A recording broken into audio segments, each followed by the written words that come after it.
How to log into your Spotify account. Hey everyone, welcome back to another tutorial video. In today's video, I'll show you how you can log into your Spotify account.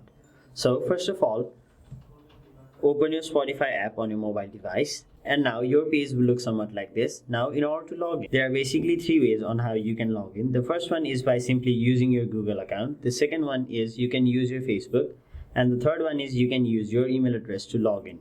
So if you tap on continue with Google, you'll be able to log into your Spotify using your Google account, and the same for Facebook. But for now, let's tap on the option login on the bottom side of the screen. And now you'll be able to log into your Spotify account using your email address or your username.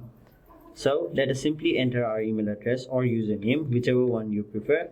Now once you've entered either your username or your email address, simply type in your password. Now once you've entered your password, simply tap on login. And there you have it. That is basically how you log into your Spotify account on your mobile device. That is it for this video. Hope this video was helpful to you guys, and if it was, make sure you like this video and subscribe to our channel so that you don't miss out on further videos such as these.